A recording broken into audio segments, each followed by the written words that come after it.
Zion is the only church of its kind in Western Canada. It had a sister Methodist cathedral church in Winnipeg, which was destroyed by fire. Zion's building is Romanesque in style, but its outer facade is modeled on the Pantheon, the ancient Roman structure with its dominant features of Doric pillars and a crowning dome. The Pantheon, or place of the gods, was the only structure for worship of the deities in Roman antiquity. You enter Zion through the pillars, which form a major Moose Jaw landmark. Two beautiful wide stairways lead to the narthex. Notice the beautiful handcrafted oak banister. The wood was shipped from a mill in Quebec, which had the most highly regarded and best quality hardwood of the day. Zion is home to 5 beautiful examples of century-old painted glass windows.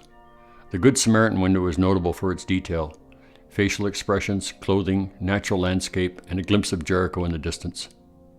The Boy Shepherd window commemorates young Zion member Herbie Bellamy, who passed away at age 12. Despite his own physical handicaps and illnesses, he actively raised money for an orphanage overseas. The window continues to remind the church of the value of children in our midst and the role of the church as protecting shepherd. Once inside the sanctuary, you see the curved design and placement of the pews. Methodists believe that all are equal before their God, so no one seating area is predominant. The windows in the sanctuary are true stained glass, a technique that takes specifically cut pieces of glass and joins them together with lead, forming the intricate designs, symbols, and imagery we see here. There are 20 windows to be seen, set in groupings of panels that are 7.5 feet tall and 3.5 feet wide. There are 10 on the north side of the church and 10 on the south, with panels both on the main level and the gallery level. This amounts to 570 square feet of stained glass. Each panel contains hundreds of pieces of glass, bringing the total number of glass piece segments in these windows to 13,600. Each window has the same border of green and violet, with gold glass jewel inserts. The top of each window has a floral motif symbolizing eternal life. Follow down the window to the stylized white lily, representing the resurrection rising from the blood red of the crucifixion. The lower part of each window contains one of 4 well-known Christian symbols. The Roman cross is in white, and the Protestant tradition is empty.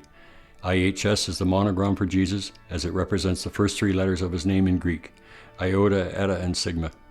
Both these symbols are set in royal blue glass. The crown, again set in deep blue, represents a kingdom won through suffering. The anchor sign was borrowed from the Egyptians. It has a secret cross shape and represents steadfast faith. Now is the time to let your eye be drawn upward to the spectacular centerpiece of Zion Sanctuary, its dome. The stained glass of the dome rises 45 feet above floor level and is composed of 25 separate panels. This exquisite work of art is 17 feet in diameter with a walk-around circumference of 53 feet. In total, 4,800 individual pieces of glass were incorporated in the dome. While it is sometimes assumed that the dome glass forms part of the roof of the building, it is actually housed in a large room. The outer dome of the building is actually 15 feet above the glass, and the dome room is 45 feet square. Sunday school groups and their friends look forward to a lifetime thrill of being invited to tour the dome room at a certain place in their program. The walls are full of hundreds of signatures of brave youth willing to climb the attic ladder into this heavenly space. The glass of the dome centerpiece weighs more than 1,000 pounds and would cost more than $100,000 to remove and rebuild using the existing glass.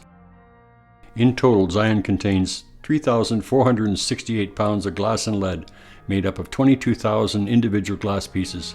It is truly a splendid prairie wonder.